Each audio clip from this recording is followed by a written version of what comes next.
the guitar at Jokerfish. Josh's Metal Nights. Oh, the Metal Nights. I'll do a little something. I'll do a little. Grab something. So I got nothing handy.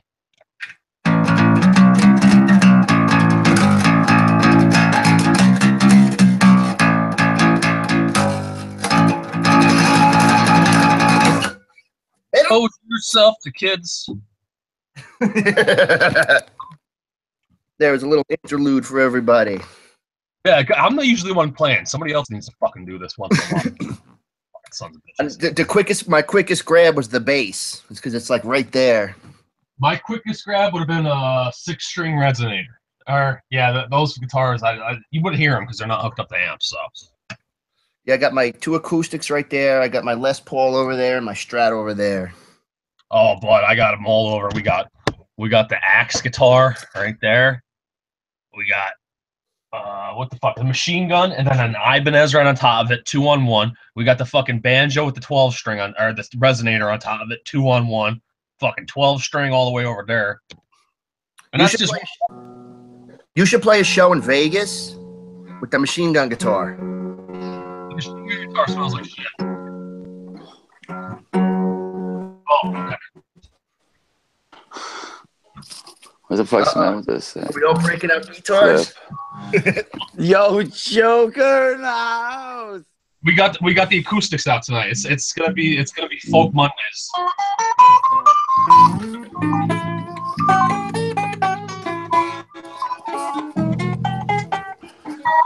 We could be like a Mexican mariachi band. Oh, you want to? Yeah, we could be like a mariachi.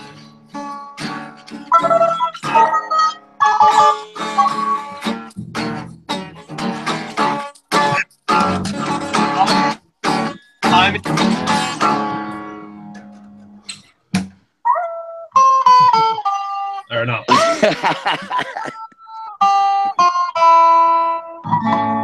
Nah, I fucked that one up, totally. Fuck, I can't remember. Oh, I thought you were doing a Christmas Carol.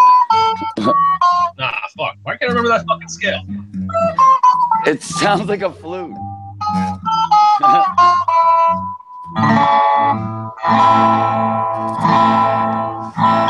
Your mother was a tramp. And it's Josh's Metal Monday. Oh, it's the Metal Night. And we're feeling kind of cramped. Wow. I remembered it. Okay, now I remember it. I remember it here. Here, real quick.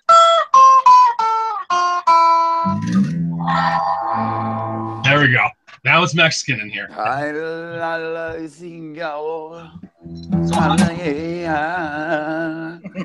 my goodness. What is very good.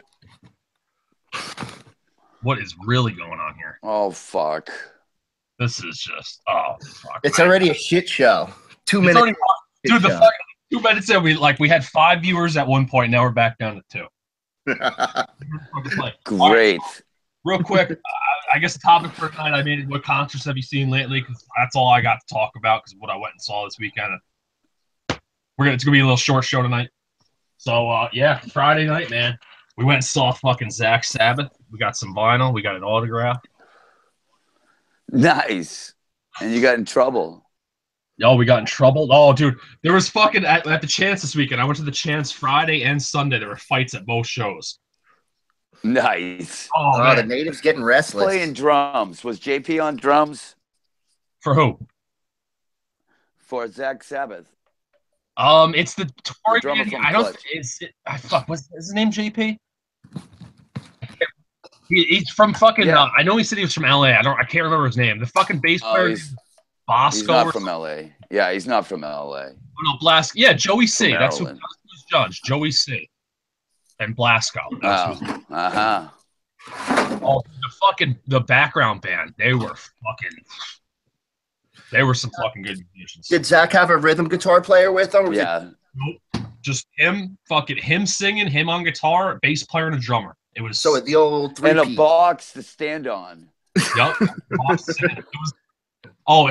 was just nasty. It was Mr. Nasty. Oh. Yeah, I like him. I like it. It's fucking Viking-ish. I feel like we should light some body on fire and send it in a boat in the middle of the lake. Well, I've seen a bunch of Black Sabbath cover bands, and like me and the wife were on there, like, oh fuck, another Black Sabbath cover. But this was just a fucking another level. Dude. There were some It's full. like He takes it to heart, bro. He takes it to heart. But you know, he's actually That's like, why. I mean, he's actually jammed with those guys. You know, like he played these bands. Those guys. I believe when I looked it up, they actually toured with him with Ozzy. If I remember that right, or if I read it right. Yeah. So they're like did Black Label. Now wait, does Black Label have like a set band, or does he just kind of bring in whoever? Black Label. He's Black Label right here, fuckers. Johnny Kelly was in Black Label for a while. He toured with them for a year. Tommy Victor. I sent him a link.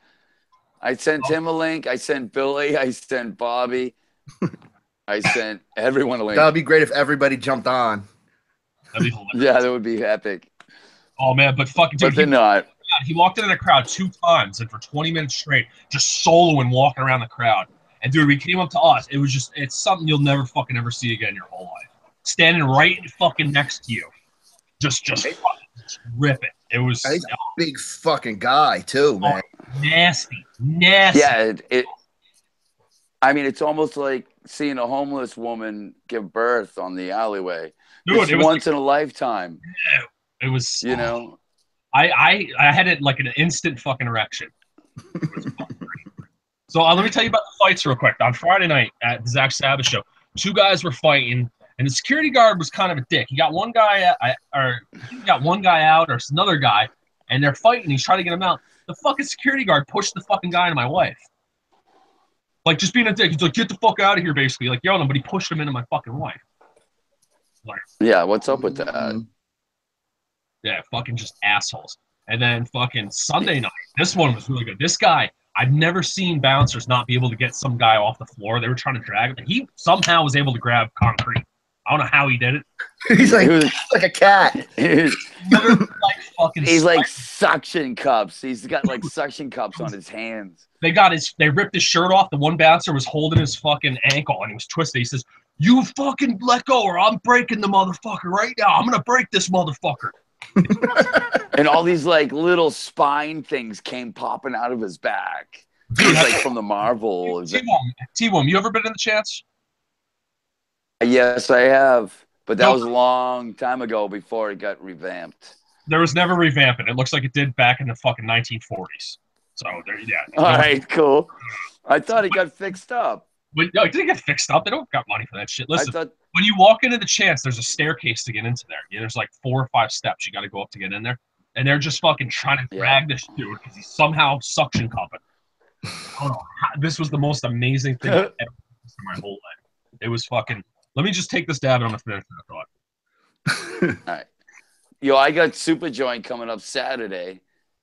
Oh, that nice. should be cool. It'll be Child Bite and fucking a bunch of other King Parrot, a bunch of other people. Right on. All day. Yeah, that's a packed show, fun. man. They got a lot of bands on that bill. Yeah, and then there's like a horror fest, like the DCU Center, like, you know, like the people from like Halloween, you know, the movie Halloween will be there signing autographs, and Phil's going to be over there and shit. Should be interesting. All right, so I'm going to finish the Spider-Man story real quick. So as they're doing it, like... Yeah, all right, Spider-Man, right. And the fucking security guards are down on the bottom steps trying to pull his legs. I don't know how this fucking guy is holding on. It's just the most amazing... It defied the law of physics, of gravity. Just honestly. The fucking and guy... you were watching it. This is how they finally got him out. They started grabbing his pants, and his pants almost came down to show his dick. That's when he let go. And he got pulled down the fucking stairs and banged his head on the back of the steps and stuff. They fucking actually threw him out in the alleyway and locked the doors. Nice. That happened to us at the Stone Pony. We got thrown out and they locked the doors, and then the singer fucking broke the window, and the cops came, and everybody got arrested. Yeah. That's fucking an epic show, dude. When you're kicked off the stage as well as everyone else, that makes it all. I got a better one. I got paid to leave once. Paid. Wow. How'd you get paid to leave? Because I fucking booked the show. Dude, I was all of fucking 15 years old when we did this. There was a bar called the Derby up in Poughkeepsie, and we booked the show to play there, and they were going to pay us. They were going to pay us fucking $350 to play that night. They assumed man, that we weren't for some reason. Nice. We thought we were like some fucking, I guess, our band name was The End at the time, so they thought we were like a Doors cover band. Oh. When we were just a bunch of fucking kids screaming in a microphone and stuff. I had a bass player who was part of the Dead Boys who was so drunk he couldn't play bass. We didn't even plug him in. Nice. So we don't plug you in. I just didn't plug in his fucking amp. He didn't fucking know the difference. They said he's not doing the reunion. The Dead Boys. Yeah, I know. I heard that. Fuck. Fucking crazy. That was a fucking great show. Oh, okay. So let me tell you about Saturday night. We went to see Nick DiPaolo. We got free tickets, comp tickets to a comedy show. And he does some right-wing comedy. It was hilarious. He kept fucking just making like race jokes and stuff, and he kept looking around, or not looking around, but he said, "Oh, I'm noticing all the white people looking around at the people of color to make sure that it's okay to laugh at these jokes." It was fucking hilarious. He's great, man. Nick DiPaolo is fucking great. At the end of the show, he yells out, "My nigga!" It was just my nigga. He was just, it's what comedy's supposed to be. He was on talking about Jews. He was talking about gays, the trannies, the fucking blacks, the people of color, Mexican. It's, come on. And there was people of all colors in there laughing. Yeah, I was going to say, like, how did the crowd react to it? They must have loved it, man, because everybody's so sick of state comedy. Dude, there was a lot of white people there. Like, I don't think they knew who he was. Like, because the comedy club, like when they have comp tickets and nobody's buying the tickets for the show, they'll just send you an email, say we got free tickets. So that's how I got mine. So I'm assuming a lot of the other people. Oh no. Well, I used to go to shows at the Starland Ballroom with comp tickets because you'd be walking out of one show and like the show coming next week, they wouldn't have sold a lot of tickets. So they're like, "Hey, you want to see Ministry next week?" Fuck yeah, man. I got free Ministry. Yeah, man. I got free fucking couple other bands. The Cult I got to see for free. That was awesome. Because I went to go see Motorhead and COC, and they gave out tickets for. That's a good show right there. Yeah, it was cool, man. Like seeing fucking COC and then Motorhead. I did love Motorhead, man. You know, because I kind of got my fill. Oh, but, that's what fucking whooped the shit out of me was Motorhead. I got to hear No Class. That's my favorite Motorhead song. I think my old lady got to see Motorhead. Jessica, didn't you see Motorhead? Yeah, the old lady got to see Motorhead. I never did. Dude, that was the first concert I ever went to. I was fucking like 14 years old, going to the living room in Providence, Rhode Island, which was like a state away. And fucking, I was 14. I was supposed to call my mom. I didn't. And I fucking go there to the club. And it's only like 200 people in this fucking club. It was fucking Motorhead, Saxon, Girls' School, and Helix. Holy shit. Helix. I was four. Yeah, dude, it was epic. So I'm sitting there, I'm going to the bathroom. There's a fucking dude in there. And I look over, it's fucking Lemmy. He goes, "Oh, push too hard, you're going to hurt yourself." I'm like, "Oh, no, I don't even know if I can push it. Oh, I can." Right? So the fucking bartender serves me, but doesn't serve my friend, which is the same age as me. And fucking, I get shit-faced. I was looking at Lemmy's Rings playing this video game like 1941 where you shoot down planes like after the show and fucking his rings. And then I passed out, dude. I passed out and woke up at a McDonald's drive-thru. It was awesome. My ears rang for 3 weeks. You know what's funny is Biker Charlie held up Helix's first record on the stream. Dude. Like all signed and shit. He goes, "Yeah, man, they used to play the Fight Club and shit." Oh, darn it. When the Crips goes, he needs to pass that record on to me. Oh. Yeah, you got to have him will it to you. Seriously, Charlie, will that record to me, please. Oh, I would love to have that. Dude, Helix was epic, man. I was like, what the fuck? They had the wicked bubblegum like metal rock. It was fucking awesome. It was like a nice striper, like a metal striper. All right, let me a nice striper. Striper is like the candiest band ever. We only got a few minutes I left. know. I'm fucking being gay tonight, so let me finish this out for you real quick. So Right on. I want to tell you about the Black Dahlia show on Sunday last night.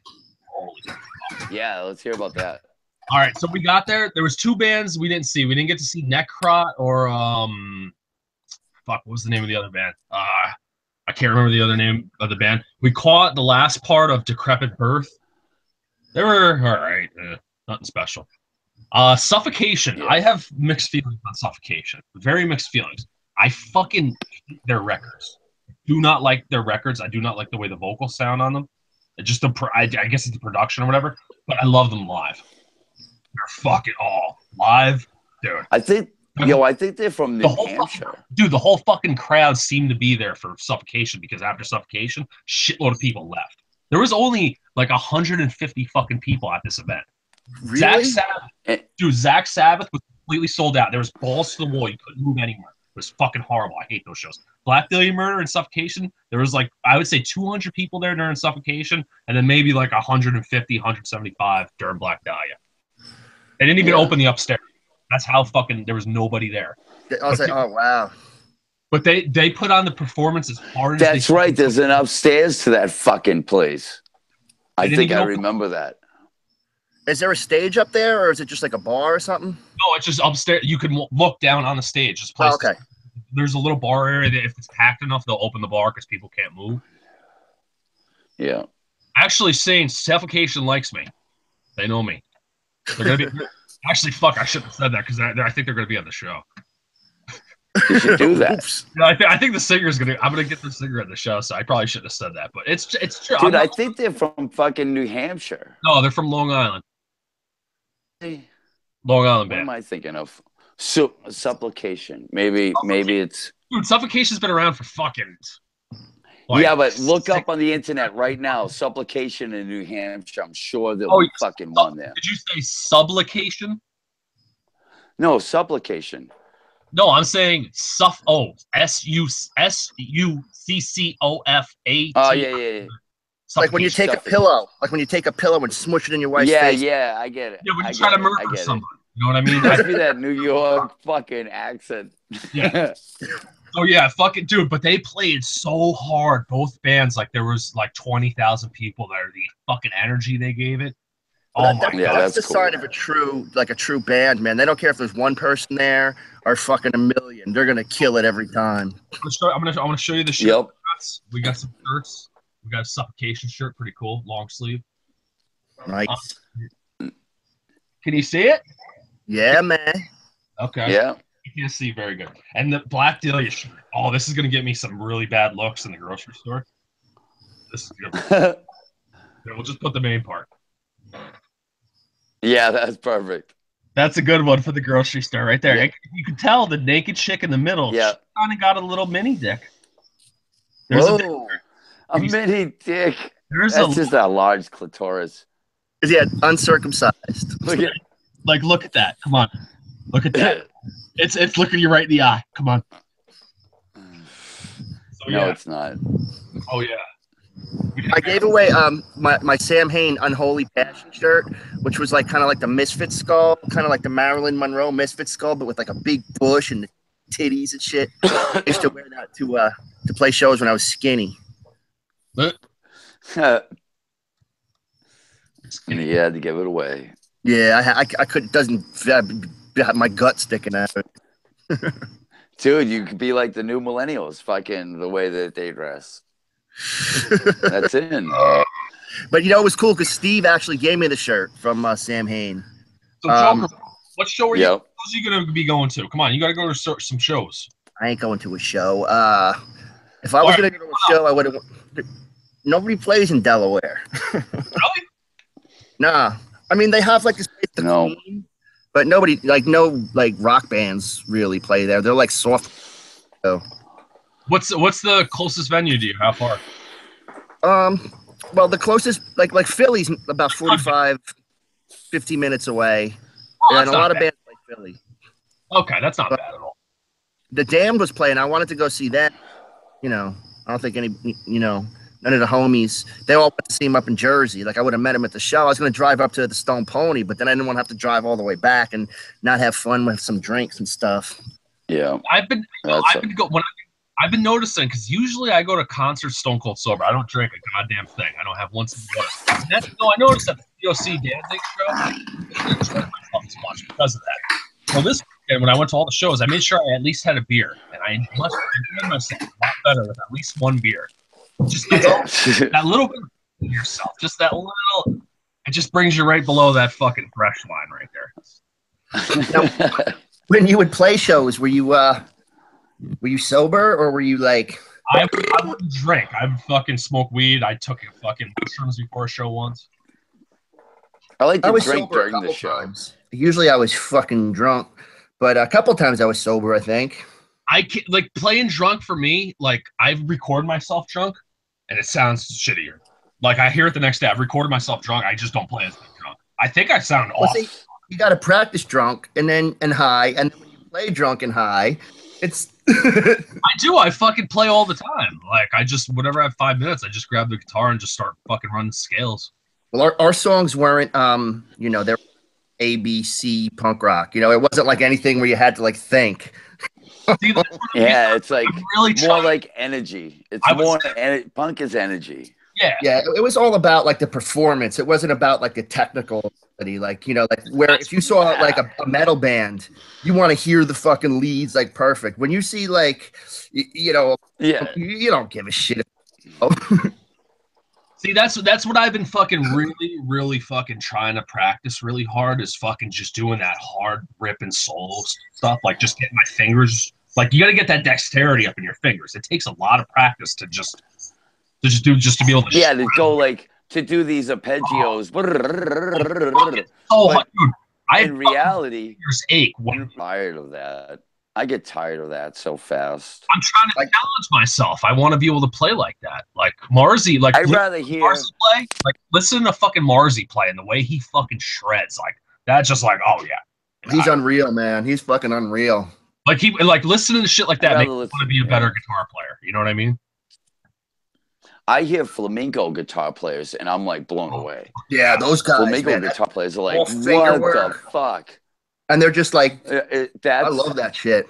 I'll tell you what, Andres from Sepultura is a fucking phenomenal flamenco guitar player. He's like, would just sit there with his fucking classical and just like, and just fucking like, what the fuck, dude? I don't know what you'd fucking call it, but like I've been tripping out a lot lately on fucking like real Spanish like guitar scales. Just the fucking like do do do do do do. Like modes, I've been really tripping. Modes are where it's at. Like if you were to take a keyboard, you could see the mode.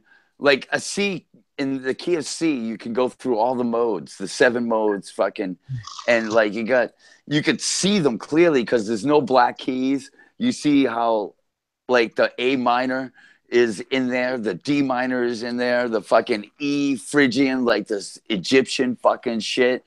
Like everything's in the key of C, which trippy, man. That keyboard fucking that just popped a little thing in my head a little bit. I like that. Well, think about it, Josh. The keyboard is the basis to every instrument. Yes, it really is. Everything. At Berklee, they forced us to do keyboard for everything, for inversions, for fucking singing, for fucking everything. They had pianos in these little fucking cubic rooms with, I called it oatmeal on the wall for soundproofing. And you just sit there and do your scales and like a minor 6 or a major 7th, or fucking, and you would do these notes and then they would test you and be like, here's a note, don't look. Ding ding!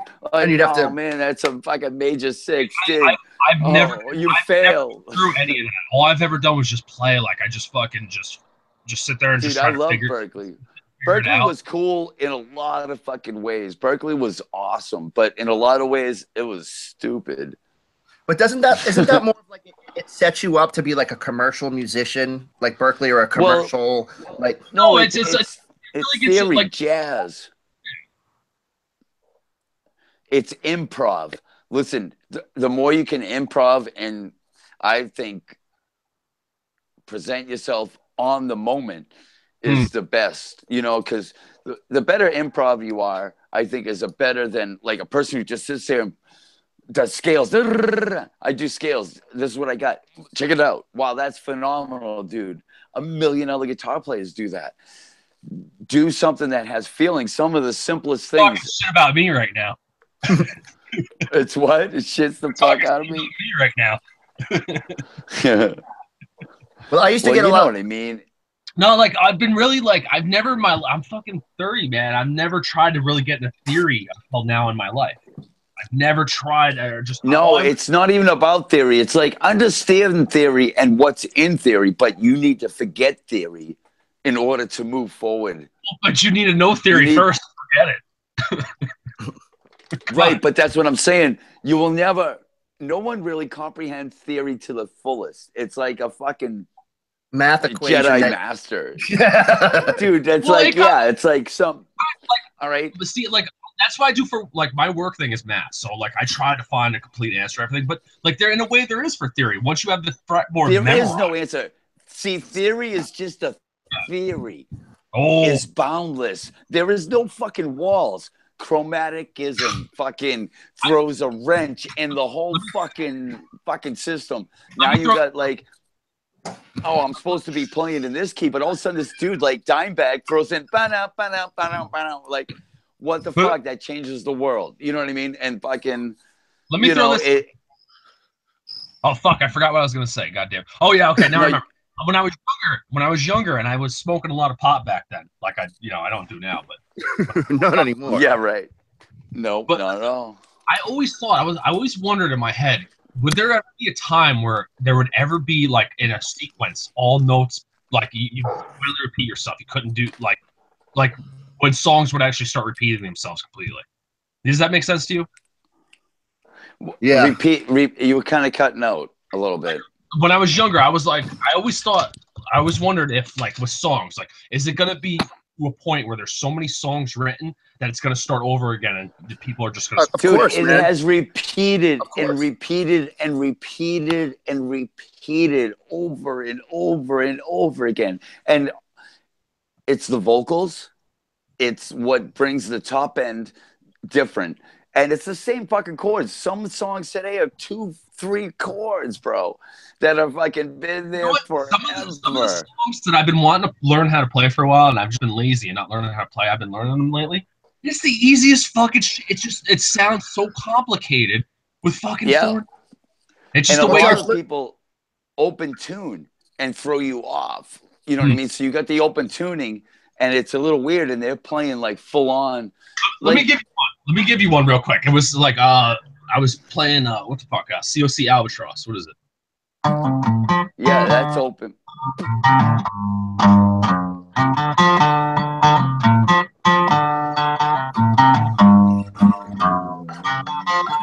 Like that's what 1, 2, 3, 4, 5. Sounds level. But Josh, look at it this way, man. Every note has been played. Every chord has been strummed. So you got to make it interesting. No, I'm not saying that. Listen, it's the vocals. It's something that's the order that they're going in. Vocals. It's really not in the music. I mean, you got some high-end fucking metal that's full on, like, very complicated and stuff. And it's awesome. It's fucking mind-blowing to some. I mean, even Buckethead's fucking mind-blowing, you know. But for the most part, Jenny's here to have a shot. Come on, have a shot, Jenny. Okay, Kenny. You gonna do a shot? Are you for us now? Fuck it. Are you No, for us? Jenny. No, this is my wife, Jenny. Say hi. Hi. Hello. Hi, Jenny. How are you? We're all good. I thought T-Womb was We're just all good, by they said. himself in the woods. It's a weird delay. No, that's my blonde bombshell, kids. But Josh, if you can even look it up on YouTube. They'll tell you like the song structure, and there'll be 100 songs, like from the Beatles to Journey to Guns N' Roses. It has the same fucking progression. It's just how they did it. The way I played growing up, like I talking about. tried learning other people's songs. Really, I always wrote my own. I wrote a million songs. Me too. That's Me how too. it was. But now, like I said later on, like now in life, that I'm listening to these guitar players, it just fucking want me to be better. So it's just getting silly. Well, and that's the thing, man. Never be satisfied, and that's how you get better. It's just you don't get satisfied. You know? Yeah, and sometimes when you get stuck at like a step. I call them steps, upward and upward. You need to almost like forget everything to create, to move forward. You need what to I like to do is almost get like really fucking baked, just baked out of my mind, and just close my eyes. If there's something like that, just you read it off the sheet and it just doesn't sound right. You just get baked, just kind of let your fingers flow and match it up. listen. You got to let your feelings come out. That's what music's all about. It's not about strict forced notes on a piece of paper. It's about feeling, and I'm always about that. That's why I like jazz and openness. It's like Well, up, I think. But and you know what's great about jazz, man? It's like some people say, well, jazz comes from New Orleans or jazz comes from here. Jazz comes from everywhere because if you look back at Harlem during Prohibition, a lot of musicians would get together in the speakeasies and they'd come from all walks of life and all different training. But that's let me get back to who gives a shit where it comes from. It's the music. Like that's like people want to just fucking label that shit like, oh well, fucking jazz came from the Black South or this or that. Who fucking cares? It's fucking good music. Well, yeah, there's that whole thing with punk. Did it come from New York or England? It's yeah. Yeah, well, that whole thing. It doesn't matter. Different thing. It came from both at the same simultaneously. You know what? It came. That's what matters. It came. Well, the way I look at it is you have bands like the MC5, but and then you had bands like Iggy and the Stooges and Alice Cooper, but then you have like the Kinks, who was doing shit in like the 60s that if like they're like the most punk rock bands you'll ever hear of. They were fist fighting on stage, And they wore like ties and shit. Yeah. And they were just like these rowdy fellas that would just, if you listen to their songs, you're like, wow, this is like really, something way different than the Beatles were doing or the Stones were doing. And we should start a band, T-Wom on drugs, because I got 2 songs that I need some help with. I like T-Wom on drugs. T-Wom on drugs and drums. Jokerfish on bass and bass. T-Wom on drugs sounds perfect. Yeah. I'll be the bass fisherman. You'll be on the bass and the bass, and I'll do the guitars. I was doing. You want to hear something funny today? Right. I was on the fucking drums really hard, and I was playing. And I'm trying to I have this song I've been writing on guitar, and I don't have any friends, so I don't have anybody to play with. So I have to record my own drums. Me too. Me too. So if I want to hear the songs in my head the way I want to hear them, I have to record my own drums. That's just the way of life in it. So I was in there just fucking wailing away, just on this. Didn't even have headphones on with the guitar playing. I was just remembering it from my head and just trying to play it out. I did it for like 5 minutes, and when I was done, I hear one of my neighbors just going, "Whoa!" Yeah, I'm not that close to the neighbors. I can go all night. So. Oh no, dude, we're on the mountain, so like if I open the window, it's fucking like you'll hear it for a little bit, but I don't go. Oh, you'll hear it go through the valley. Yeah. No, I'm kind of tucked. I'm on a hill, but I got a lot of trees, and I made the studio insulated, so like a studio, so I could. Who gives? Do you ever have folks come over and jam with you, or do you just pretty much do your play your? Bloody Kisses guys over there. Not many people, dude. There's not many people here in New Hampshire. I've had a couple people, but they're like folk singers, and they play at the church on Sunday, and it was. Great. I know. I think this guy, he's from a band called the Radix out of New York, and he was our A&R guy for SOS Records, but I think he's out of New Hampshire, and he's got like a punk rock store, and he's a pretty good guitar player. But I don't think he likes. Cool. He doesn't like social. No, I don't think he likes me too much because I was always kind of a smart, like just not very pleasant to be around. He doesn't like me. I didn't hear that. It cut out. I wasn't always pleasant to be around. I mean, Josh is playing guitar. It sounds like country hillbilly fucking. The Resonator, buddy. Yeah, see, it's a steel butt. I love the Resonators. Oh. It's you just open tune that and put a little glass bottle like and Yo. Hey, Neil's here. I don't even know who Neil is. What's going on? What's up, Neil? How's it going? What's up, Neil? Having some drinks. You made it. Nice. Let me see if I could get some volume up on this thing. It's hard to hear. Anyways, what's cracking? Oh, you're not in the studio tonight, I see. No studio. That was last Monday, and then we got caught up. No, that's Sorry, cool. I'm holding You the get phone to everything my all ear because done? I can't find speaker. Oh, you need a headphone set? Yeah, let me hold it to my.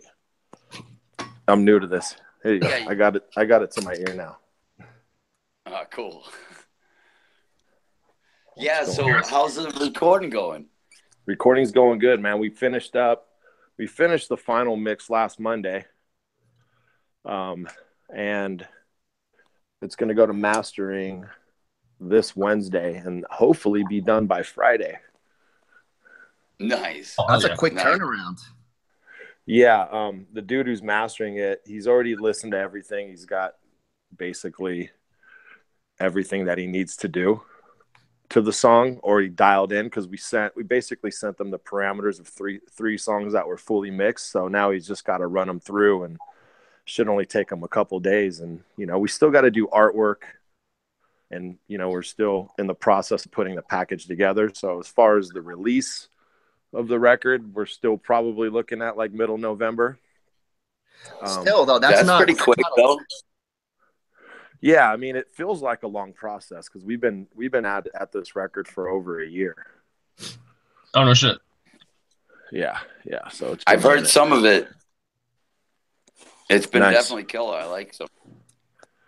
Yeah, I don't know if you've heard any of the stuff that Billy's mixed. I mean, a lot of the stuff, even like the little snippets we've put out, they're pretty much the roughs, like the little teasers. But I mean, the mix is fucking killer. Billy's done such a good job on it, and it's rad. Yeah, because Billy's good. Yeah. Yeah, I if he likes something, he takes his time with it, and he's really meticulous about what he does. Yeah. No, I he hate to has sound- nothing to you guys. I hate to sound like a dick, but what band are you in? I know you're in Down. Cutthroat. Cutthroat. Hey. Sorry, fuck, I'm drunk. Yeah, it's all good. I was I said that when he came on. Ken. Oh fuck, dude, I have like 340s in me. Where I was just about to shut down the show and he popped up. I'm like, holy shit! Nobody even told me. I'm like, oh fuck. Sorry, bro. nice. Well, I said to them, like, I didn't know if he was going to be able to come on, so Oh, I'm that's glad awesome. you did, Neil. Yeah, seriously. What label are you Yeah. guys putting it out on? Well, that's another thing we have in the works. We have a couple on deck that are kind of biting on it. I'm kind of being careful about the way we roll this out, because I almost just want to do everything myself, other than have somebody do the distribution for me. So Yeah. there's been talks with A classic Irish Voodoo DIY Records. project. Old school. Exactly. And there's Irish Voodoo, which is a really rad small label. They got like James from Downset. They got Non-Con. Death by Stereo is one of their bigger acts. And I almost want to follow those footsteps of, hooking up with friends that we know and touring with them and just doing our own thing and making our own money. None of us are really in it to get a record deal and get paid and make it a living. At this point, I think we just want to have fun with it, but we definitely want to get back into the European festivals and play some of the bigger shows and do stuff like that, which I don't think will be a problem. It's just we have to put our own strategy together. Especially in this day and age. I mean, with the way you can promote things now, rather than back in the day. I mean, everybody's online. You can reach your fans directly. It's not like you have to, say, okay, well, we're going to go to this label. Then they delay the album for a year because of this or that or the other. You guys could just fucking get it out there, get it right to the fans. And, it's in a way it's a lot harder, but if you could do it the right way, I mean, it can work out to your benefit much more, Oh yeah, shit. Just like that was when we were fucking seeing, fucking Suffocation, Black Dahlia. Just the fans, you just playing the shows, they're gonna buy the merch. You know what I mean? That's true fans. I think you get connected more. You get connected more, for sure. Mm. Yep. You I can connect definitely, yourself with the fans. Yeah, before, and like you're saying, yeah, in this day and age, like everybody knows everybody, and like we're all a bunch of old school hardcore kids, so Yeah, we are. Like it's not hard to jump on a tour, and especially if you can carry your own weight and you're not asking an agent for a guarantee, and you're just doing it for the love and doing it for the fun. And you know, Get some with old me, school, yeah, kids, like some old school matinee shows where you can get all the kids in there, like the all ages shows and everything. exactly. We're doing kind of like one of those old school shows, old school style shows. December 15th. I'm sorry. I'm way off. October 13th, next Friday in Vegas, and it's I don't know if you've heard of a band called Rule of Thumb. They're a band from Las Vegas. They're kind of a hardcore crossover band. They're really rad. They got a cool following out there. But anytime there's gigs like at the venue that we're going to play, the Dive Bar in Vegas, it's definitely that old school wilding out, like hardcore feel. Kids are stage diving, and like, you know, everybody's just having a good time. There's a lot like hardcore feel of unity there. It's rad. So we're kind of just really doing that kind of grassroots thing again right now until we roll out the package with the videos. And, you know, I just met with the guy who does all the suicidal stuff, Pep Williams. Met with him today actually, and we're going to shoot a video November 21st for one of the singles that we're going to put out. And so we're just going to put our own package together and just kind of shop it that way. I know Billy and Roy and some of the guys are going to shop it to their label and some other labels just to see if anybody bites on it. But I'm kind of the old school where it's like that's bitching if that happens, but I'm really focusing on just rolling this thing out myself and just jumping back into where we were when we were doing the Downset thing back in 2013. Yeah, make it like handing out flyers, motherfucker. Yeah, Exactly.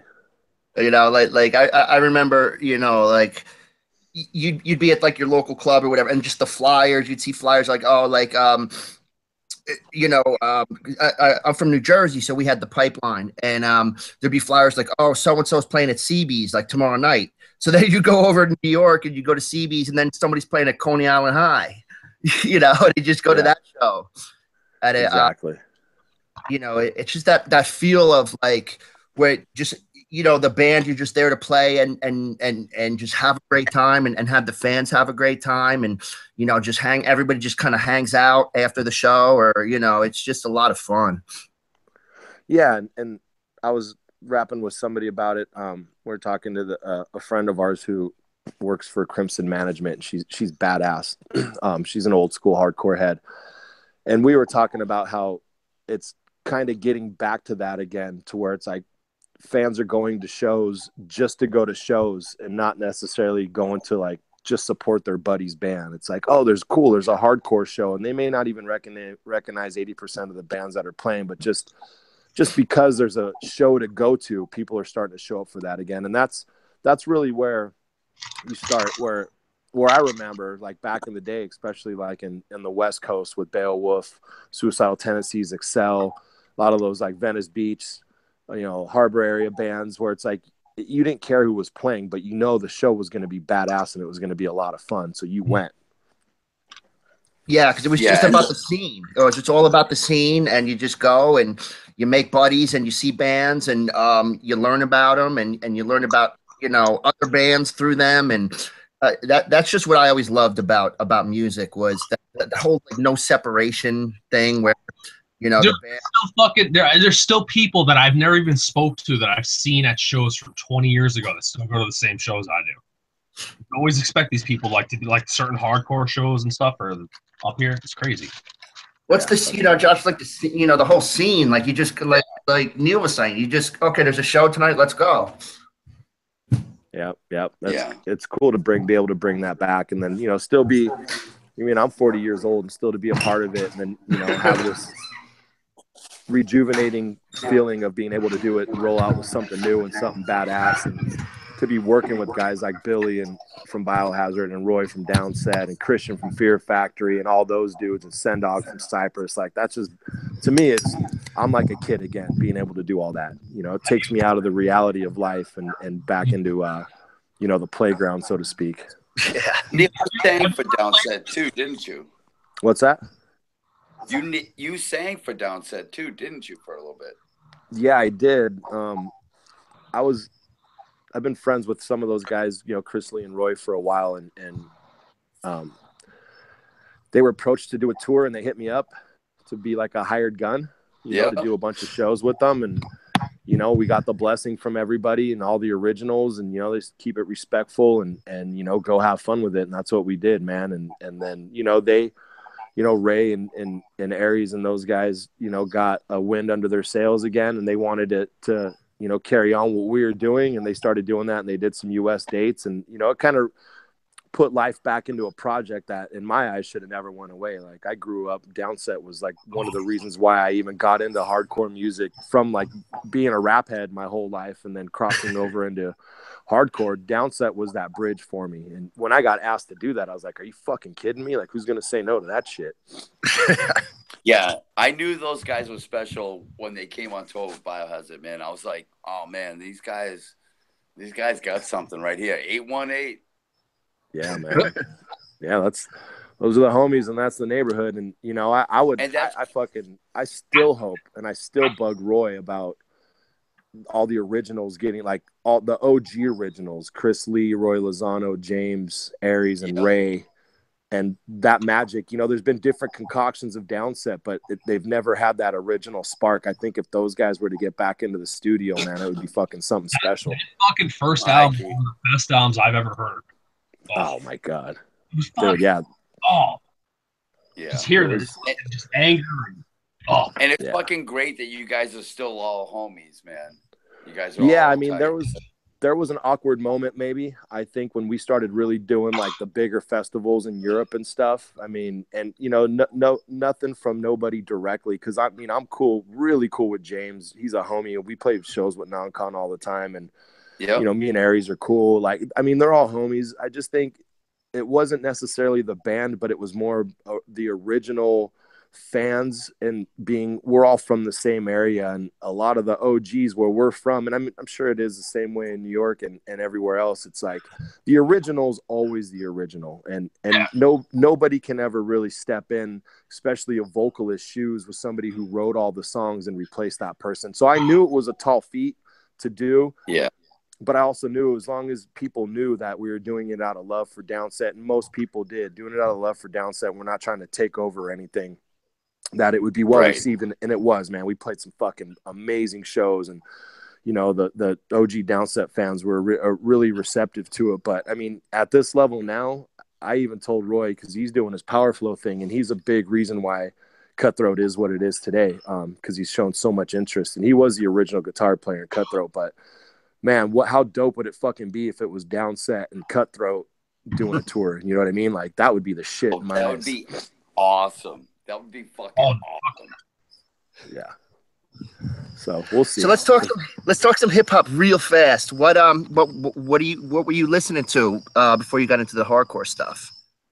Well, hip hop wise, I mean, I'm 40, so I was born in 76. I mean, of course, I mean, growing up on the East Coast, hip hop was really where it was at before the West Coast started popping. But like Eric B, Rakim, was my shit. Like, I mean, EPMD, Wu-Tang Clan, later on in the years, like Wu-Tang Clan, Nas were really big influences. But then when, like, the 90s rap Cypress Hill came out of the West Coast, that was really my shit for a long time. Of course, NWA,